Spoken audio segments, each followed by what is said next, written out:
Dallas Tuesday here on Birds 365. We're going to talk about the Cowboys with our next guest, but I also want to get his thoughts on the Eagles' win on Sunday against the Commanders down in D.C. Tommy Lawlor writes an outstanding column for his website, Eagles, IGGLES, Blitz.com, and stays on top of the Birds. And if you check out his website, you'll get his weekly insights. What was your main insight after the 38-31 win against the Commanders on Sunday, Tommy? Thank God the Eagles don't have to play Washington for another year. Mm-hmm.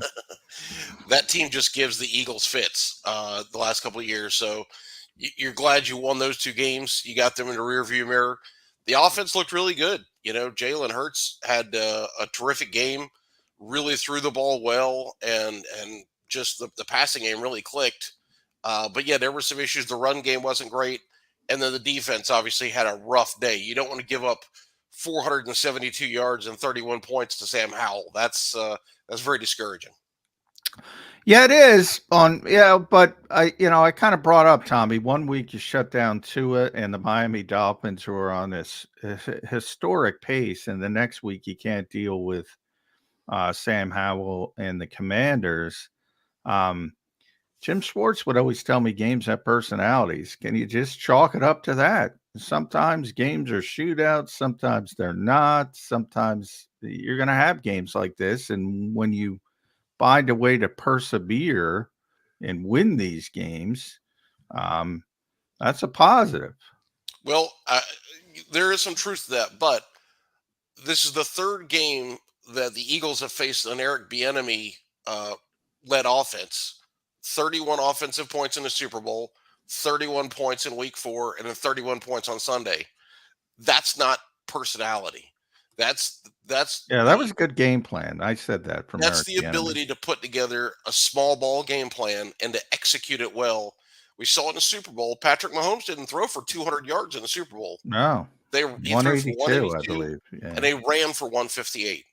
And with Washington like the Dolphins wanted chunk plays. The Eagles do that, and they played accordingly. Washington comes in, and if you're willing to play small ball, it's really hard to stop it because your quarterback's getting the ball out quickly. That negates your pass rush. You can have Hassan Reddick and Joshua flying off the edge. Ball's gone in 1.8 seconds. There's nothing you can do about it. You can have Reggie White, Lawrence Taylor, and whoever else you want. They're not getting to the quarterback in 1.8 seconds. So if the quarterback's getting the ball out quickly, and basically what it is, the offense has to be willing to take 3 and 4 yard plays and march methodically and slowly down the field. And when they're willing to do that, they can have success. The Eagles have to figure out more of a counter for that.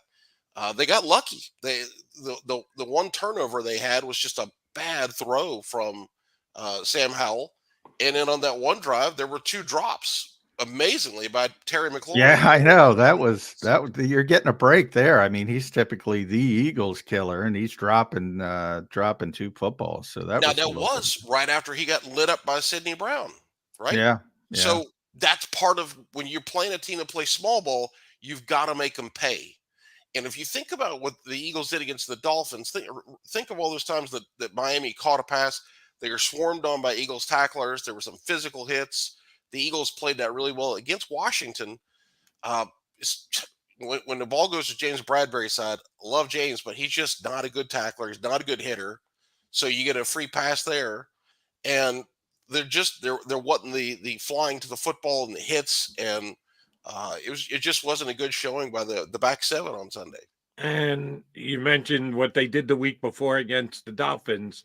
Now they didn't do it on every single play, but they did it sporadically, and I thought it worked very well, except you don't do it to the cheater because he'll make you pay real big. They actually got up and played some in-your-face man-to-man and checked the wide receivers coming off the line of scrimmage, which made Tua not be able to go 1.8 seconds and then deliver. I don't know that they did that on one player in one play against Washington this past. It was all backup. I'm interested to see what Sean Desai has to say today, because one of the things I've been giving Sean Desai credit for up to this past Sunday's game was he at least has shown some flexibility. He's got his general core tenets, his tenets, Sirianni's tenets. but he's willing to take a wrinkle every once in a while and do things a little differently. Last week against the Commanders, it just looked like, all right, here's our defense, and we're playing it. And we're not going to react at all to the success that the opposition is having. I thought he had a lousy game plan. The Eagle players did not play well, but I thought Sean Desai did a lousy job as well. How about you? It's hard to say. They tried blitzing. It just didn't work. Sam Howell lit the blitz up. Paul Domowich had the stats on Twitter yesterday, and I forget what they were, but he really – and the blitzes just weren't getting home. They were getting some pressure late, but Howell, again, was getting the ball out. And the game plan, I haven't gone back to rewatch the game, study it, take a look at it thoroughly. It didn't look like a great game plan, to be sure. So here's the problem. Sean Desai comes from the Vic Fangio school, which says we don't want to give up chunk plays. Washington comes in and says, that's great. We're not going to throw chunk plays. What do you do when they do what you want to do? Then it's up to you to really come in and figure out a way to try to take that away from them. And he didn't have a lot of answers, but let's be honest. The players didn't execute well. Reed Blankenship gave up the touchdown to Logan Thomas, and he just had bad leverage. You don't let the tight end inside of you. You have to play inside leverage there. If not, it's just 7-on-7 pitch and catch. Then Reed Blankenship didn't get over on McLaurin's TD. You've got to get depth on that. You don't let that. And Reed Blankenship had talked about those plays in the post game. He knows he made mistakes. So a lot of it's on the players, but Sean Desai would be the first one to tell you he didn't do a good enough job, obviously. He did try to do some different things. They just, whatever buttons he was pushing were not working until Sam Howell magically came down to reality in the second half. And because, listen, Jim Johnson, he was the first coach I ever heard talk about this.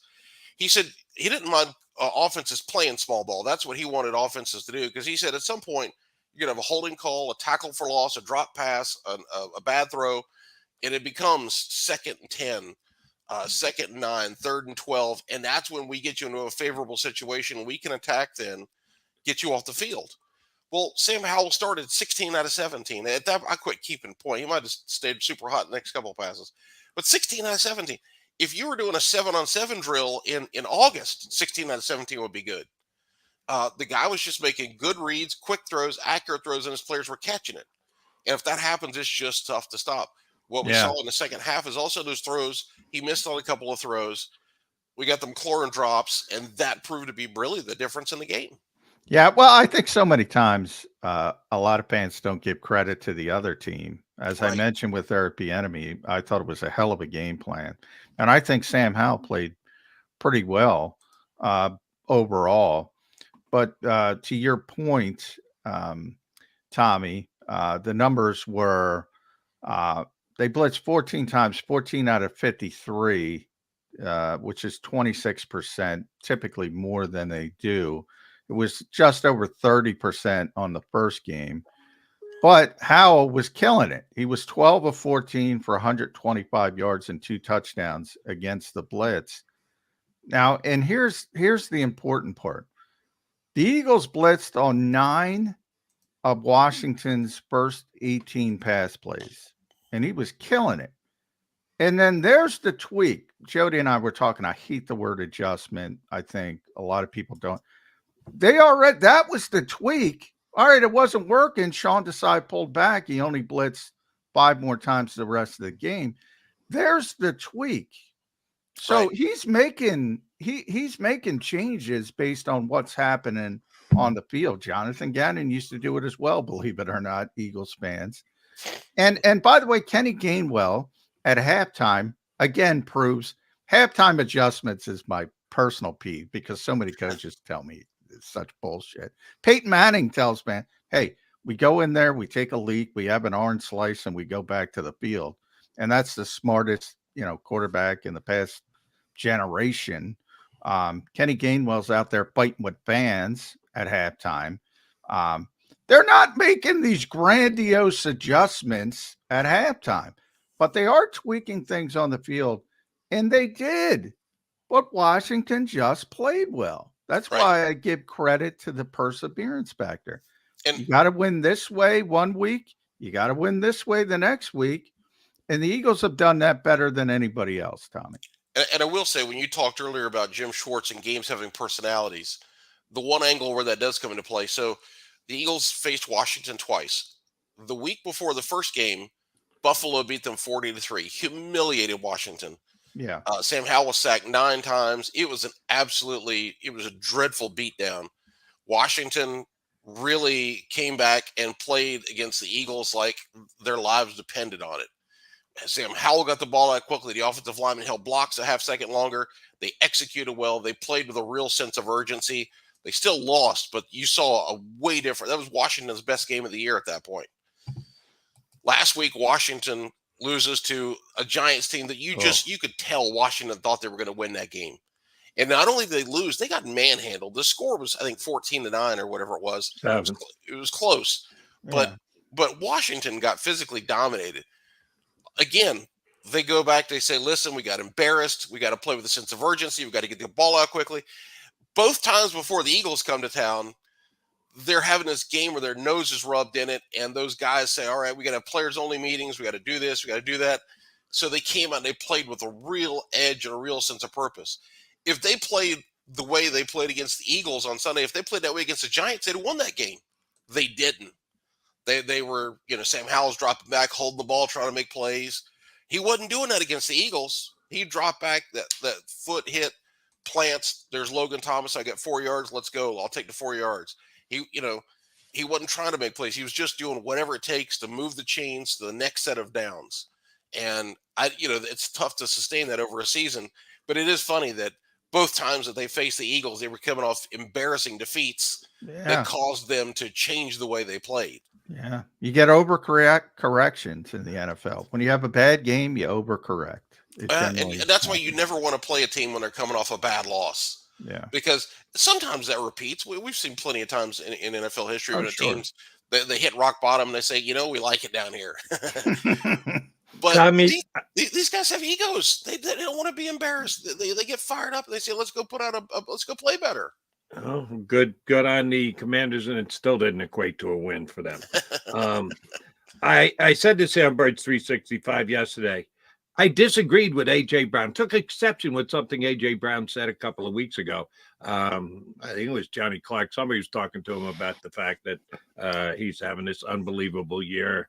And he said, I'm kind of like 7-Eleven, always open, which is a cute little line. I like it a lot, but it's not true. He's not always open. Most of the catches he made 8 for 8 the other day. The Commanders actually had decent coverage. He just physically dominates people. He does not allow them, even though they've got pretty good coverage, to keep him from catching the football. There's one thing to get wide open, and that's Tyreek Hill, the other guy you'd probably look at as the best wide receiver in the game right now. He just beats you with pure speed and pretty good running ability and routes and everything else, and good scheme put together by their coach until he ran into the Eagles defense. He's not always open. He's often covered, and it's good for a 25-yard catch, if not a touchdown. He is just a physical beast right now. To me, he is the best wide receiver in the National Football League. Agree or disagree? I'm still going to go with Tyreek Hill just because I feel like he's a guy that you just have to build your whole defense around. He's just, I've been watching football a long time. I've never seen another player like Tyreek Hill. Deshaun Jackson was the fastest Eagle we've ever seen. I think we'd all agree on that. Yeah. Absolutely explosive guy. And yet, I remember when the Patriots played the Eagles in 2011, they had Julian Edelman cover Deshaun Jackson on some plays. And that's when I thought, this is so humiliating that one of the best receivers in Eagles history is being covered by a wide receiver. Belichick really just knew how to mess with your mind and really disrupt you. And Tyreek Hill is just a guy you have to build your whole game plan around. AJ to a certain extent, but Tyreek's just that guy that even after he catches the ball, that's only half the battle. Once the ball's in his hands, you can think you've got him boxed in and you're getting ready to stop him. And he hits that gear that literally only 2 or 3 other people in the history of pro football have had. And there's just nothing you can do except watch him run away from you. It's like the Roadrunner, right? Yeah. He beep They beep and should. away They he should put goes. beep beep. Yeah, they should put the sound. Yeah, I always talk about when you hear. That's when I know, Tommy. When I hear other players talk about players with awe, that's Right. how people talk about Tyreek. Um, Because the NFL's full of fast guys. yeah. Oh yeah, You know, it's a fast guys league, and they're like, "What the hell? This guy's fast. Quez, Everybody's fast." Yeah. Quez Watkins is fast. Yeah. Tyreek Hill is fast with a capital F. Yeah. And not only that, he's skilled. Well, Again, that's the thing. I've seen fast receivers. And there are guys who can probably run with Tyreek, but they can't run routes to Joe. I've never seen a speed guy be as savvy as he is. He's a tremendous route runner. He tracks the football well. Sometimes you got speed guys who don't catch the football. Hello, we He's have got one here in great hands. Philadelphia. Yeah, Name's he's Quez got, Watkins. Deshaun But he puts Jackson, not in obviously. the opposition. Oh my God. Sorry, Yeah, Jody's obsessed with Quez, but Deshaun could track the football great as well. But I don't think anybody. Randy could track Randy Moss. Randy's another of those guys because I covered Randy for years. right. Other players talk about him with awe. And there's certain guys, Aaron Donald on defense, Lawrence Taylor back in the day. Yeah, there's certain guys. He's in that category. No disrespect to AJ. And AJ would tell you that, by the way. AJ would be the first guy. And to Jody's point, AJ has a sign in his locker that says always open. He knows he's not always open. His point is, even if I'm not open, I'm open because he's gonna get the 50-50 ball. That's his whole point. Even when he's not open, he's open, and he's having a phenomenal run. But yeah, if you push me, I'm gonna take Tyreek just because he's generational. But AJ's having a run. Nobody else has ever done it before. That's all you got to say. Right. Nobody else has ever done it before. Here's the way. Let's be political. AJ's the best receiver in the NFC. Tyreek's the best in the AFC. How about that? Yeah. They're both amazing players. And I got to tell you, I love AJ Brown because I love physical receivers. I want big guys who catch the ball, work the middle. I loved Irving Fryer going back to the old days. I love guys that are physical and tough. Anquan Bolden, Debo Samuel. And so for the Eagles to have AJ Brown, who's the biggest, toughest guy there is, and can catch the ball and shed tacklers and runs over guys, I love it. He's an awesome player. And you're exactly right. That's the mentality he's got. Even if I'm not open, I'm still open. And that's a great outlet for Jalen Hurts to have, because there may be a play where the corner reads the route right, and Jalen says, well, I'm under pressure. I need to put the ball over somewhere, and let's see if my guy can make a play. That catch on Sunday, I'm sitting here watching it, and I'm like, there's no way he caught that ball. There's no way. And then they showed a replay, and you're like, holy crap, By he the caught way, that ball. did that. He did that in practice during the week. Right. He made the exact same play, and he was talking about it. And I'm like, they're probably just embellishing. Because that was a hell of a catch, as you mentioned. But then, AJ talked first after the game. Then Nick came in. They had not talked. And Nick said the same thing. He made the exact same play in practice. And a bunch of players said the exact same thing. Yeah, he's phenomenal. I mean, when they acquired him, I said he was the final piece of the puzzle on offense because everything fit into place when he got here. But I didn't know he was this good. I remember Jody, or they wouldn't have traded him. Yeah. I mean, he's dominant. He's dominant. Yeah.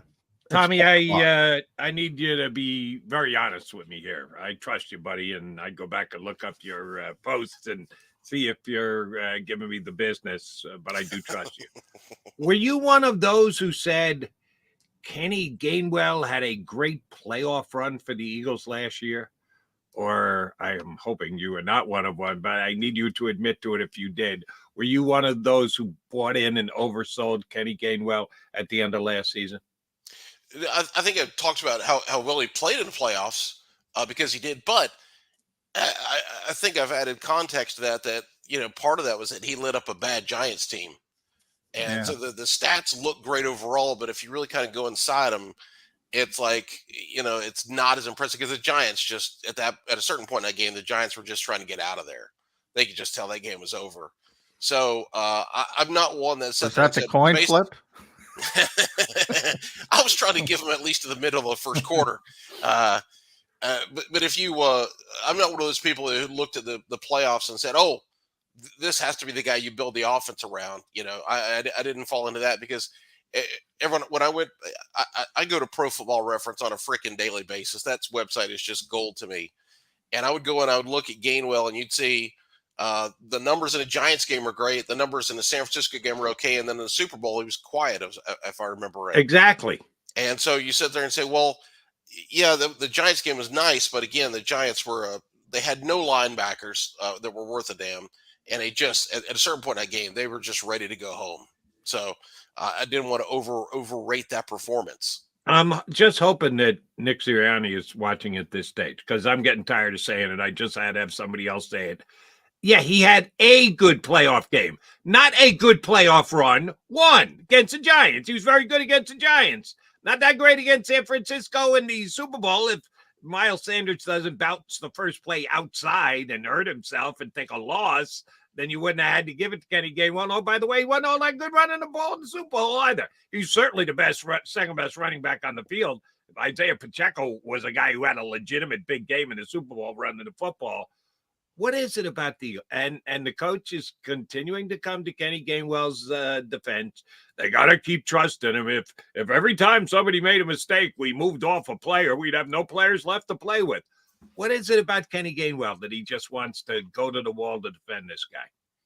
Well, he was right to defend him because it is true. You have to allow guys to make mistakes. Now, listen, have they played him too much in the red zone this year? Absolutely. There's no question. They like Kenny because he's a good pass blocker, a legitimately good pass blocker. He's a good receiver. He does the little things well. He generally holds on to the football. That's what made Sunday so discouraging. And they like him in the red zone because he's a north-south runner. You hand him the ball, he doesn't read, he attacks. And one of the downsides to DeAndre likes to read and see where the hole is and then hit it. In the goal line area, because you've got such a condensed space, the safeties are there aren't the natural gaps. You basically have to get the football and go running. You can't really do a lot of reading. Well, Swift is not going to be as effective.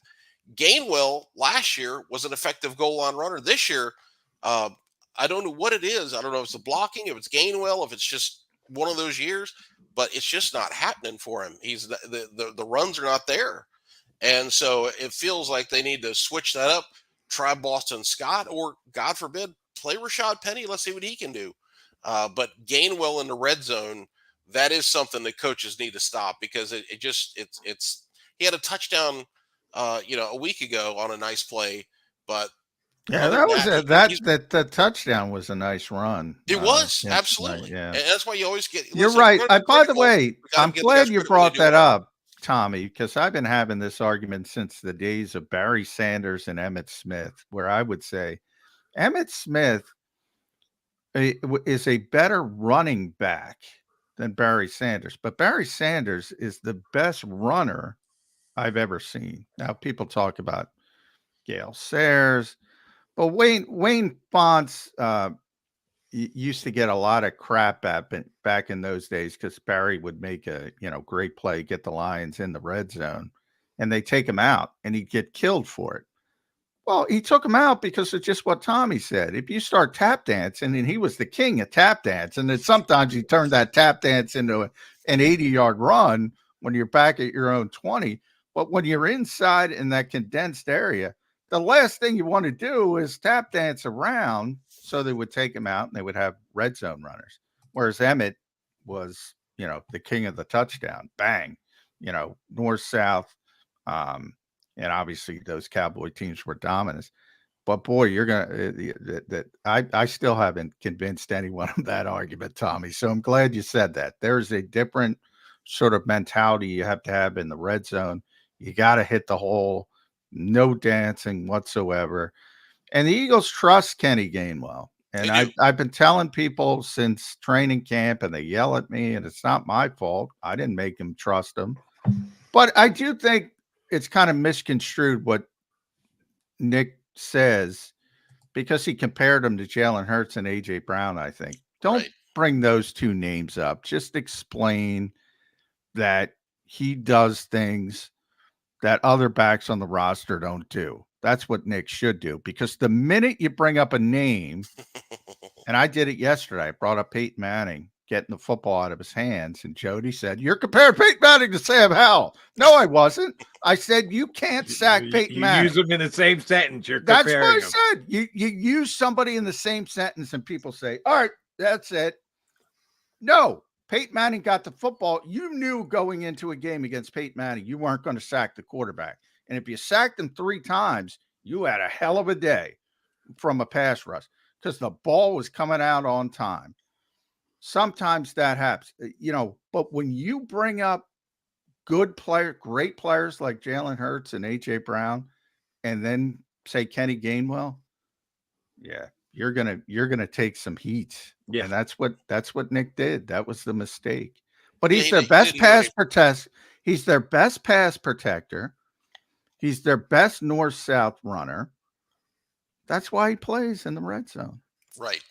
Coaches have a weird code where there's certain things they like in players. They like players that are durable and tough. They like players that are smart. They like players that practice well. You remember years ago, A.J. Feely almost got cut because he didn't practice well. Thankfully, the Eagles kept him, and he ended up being a pretty good quarterback. But I don't know if practice was boring for him or what, but he just did not practice well. Coaches weren't real keen on him. Coaches have weird things they like, and that shows who plays and who doesn't.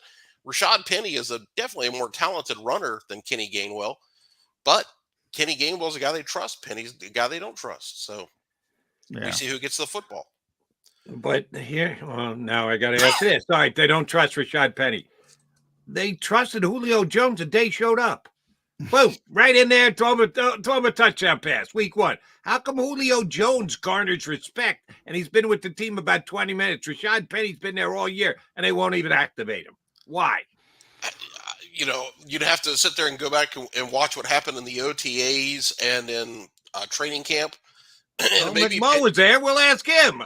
Did Rashad Penny take the trust and throw it out the window? Did the Eagles give him the chance to earn the trust in preseason and all those arduous practices they had back in August, Johnny Mac? Well, I would go to my testament, like, Julio Jones is going to the Hall of Fame. I mean, there's no your questions about Julio Jones are about, does he have anything left physically?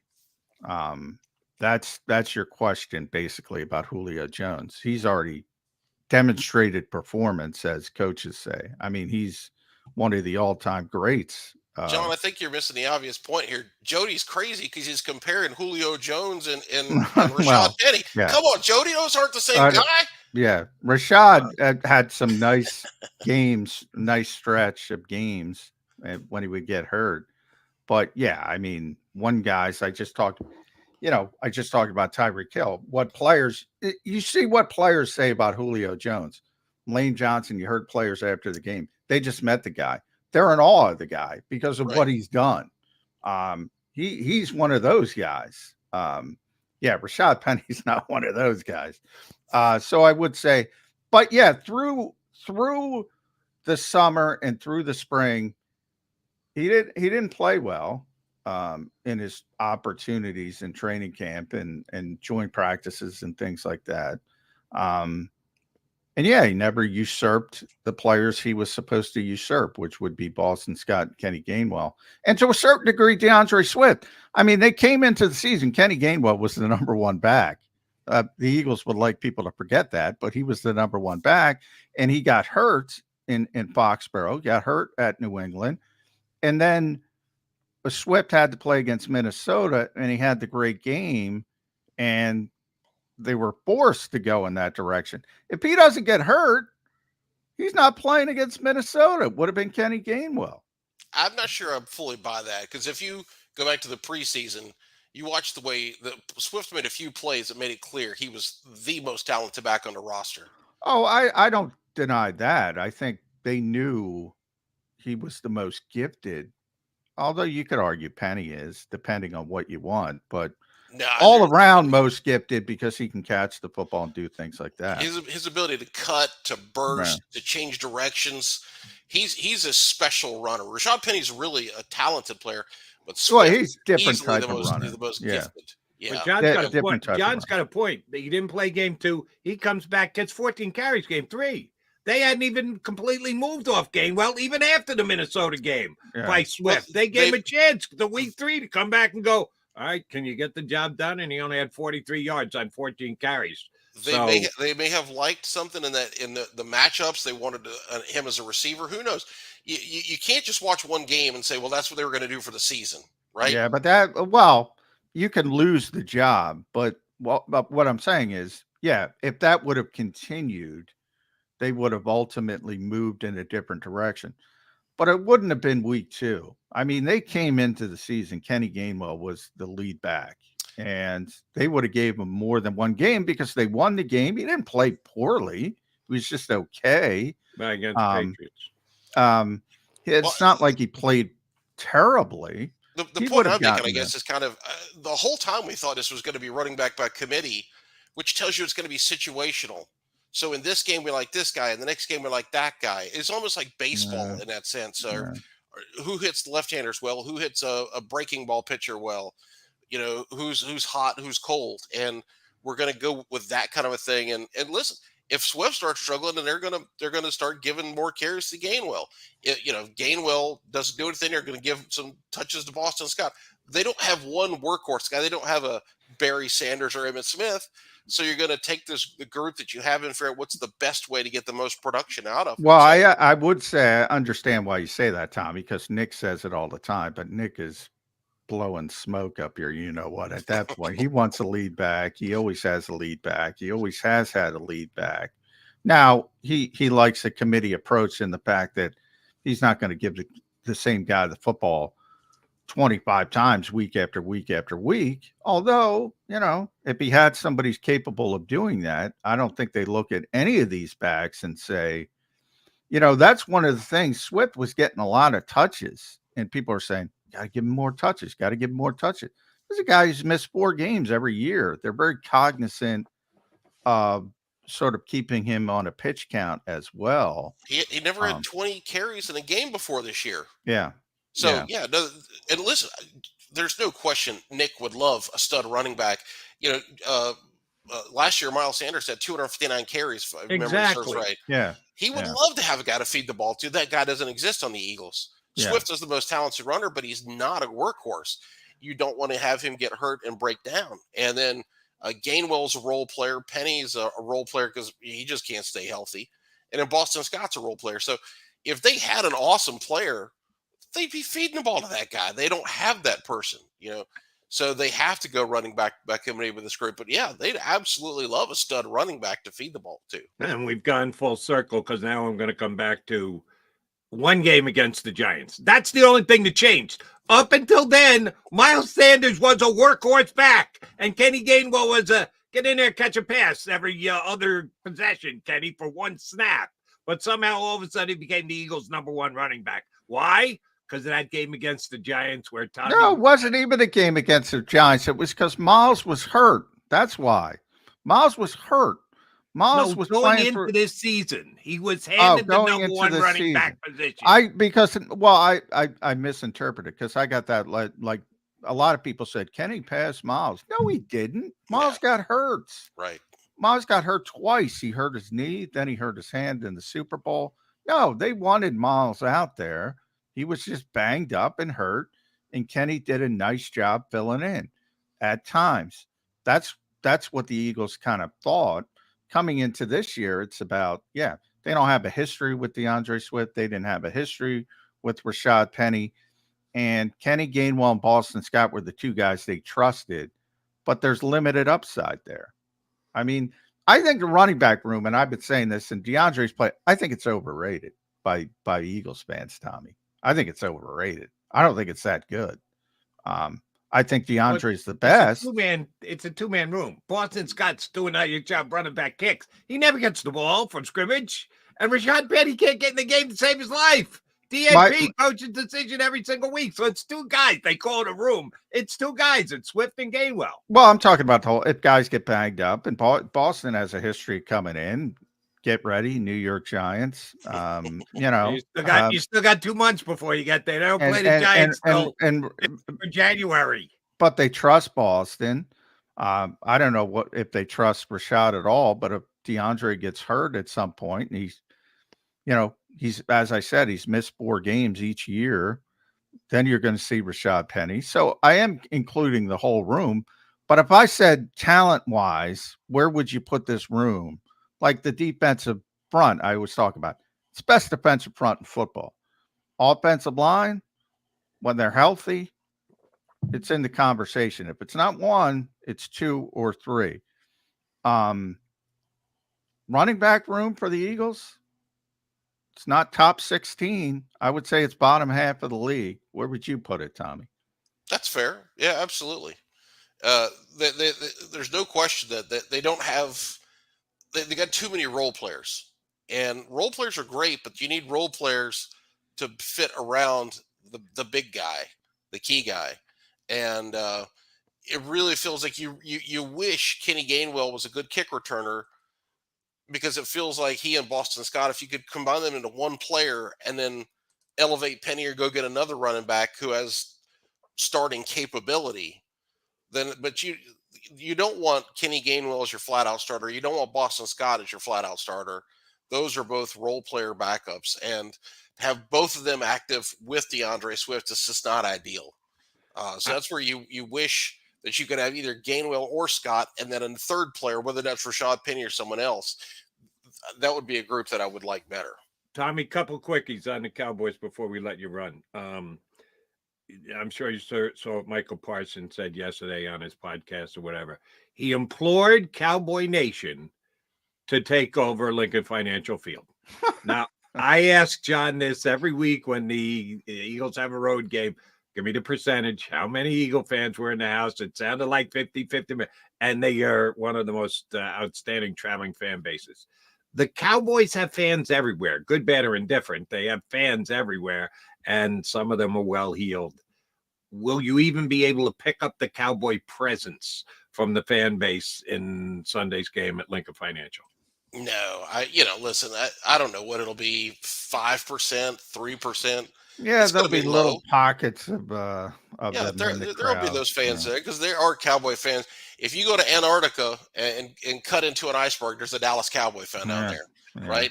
And someone else going like this with a Cowboys suck t-shirt. They're the most loved team and they're the most hated team. They win both contests in the National Football League. The guy down there is clinging to a videotape of their last win over the Steelers in the Super Bowl. So, there's going to be some fans there, no doubt. But taking over Lincoln, that ain't going to happen. Listen, if this was an awful Eagles team, if this Eagles team was 1-6, yeah, we could see. All right, that might be a different scenario. But 7-1 Eagles, no, heck no, that's not going to happen. Yeah, not going to happen. But there will be more I will say this: there will be more Cowboy fans than most visiting teams. I will say that. No doubt. Yeah, they are a big following nationally, and that includes here in Philadelphia. All right, last thing. Dak Prescott has beaten the Eagles 8 out of 10 times he started and played more than half of the game. That's 8-2. That's pretty damn impressive. Dak hasn't been able to get over the playoff hump, and Eagle fans rightfully like to acknowledge that. But he has gotten the better of the Eagles a lot in his years in the National Football League, including against Coach Sirianni since he took over. What do they have to do to stop Dak? They've got to stop Dallas's run, and they've got to force Dak to beat him and see if he can do that. And then on offense, the Eagles have to run the ball well. Dallas has 3 losses this year. 2 of the losses were San Francisco and Arizona, and they ran for 392 yards in those games combined. Wow. So if you can run the ball in Dallas, you can score on them. And this is Kenny Gainwell to the rescue. Yeah. Kenny Gainwell's going to have 35 carries for 218 yards and 7 touchdowns. Now, so they need to run the ball well, whether it's Gainwell or Swift or Maybe Boston Scott has his crazy game of the year. Maybe Jalen Hurts runs, even with that bad knee, whatever it is. They need to be able to run the football, and we know they'll make some plays in the pass game. And I like what Michael Irvin said. This game's about 11s. Micah Parsons versus A.J. Brown. There you If go. Micah gets home, Cowboys are going to have a good night. If he doesn't, A.J.'s going to kill the Cowboys. I like that thought process. That's a great way to put it. Yeah. Having Lane Johnson back is a game changer because he can deal with Micah Parsons. If you didn't have Lane Johnson back, Ooh, yeah, you'd be really nervous. And Dallas is only 3-2 on the road this year, or 2-2 on the road this year. So they've not been a great road team. So this is gonna be a tough game for them. But yeah, it's not gonna be easy for either team. That the Eagles have to play well to win this game, and both teams are gonna be highly motivated. Hopefully, at the very least, it'll be a highly entertaining game. And it's not my NFL anymore. When you got 11 on 11, and it's a wide receiver, and a pass rushing outside linebacker. What the hell? Quarterbacks are supposed to be 11, not wide receivers and pass rushing outside linebackers. The game has changed, but we try and keep it moving forward. Tommy Lawlor, you always do that when you jump in with us. Check out his website, Eagles fans, Eagles Blitz, IGGLES Blitz.com for Tommy's posts leading up to and after every single game. Tommy, thanks for jumping in today. Great to talk to you guys. Thanks, Tommy.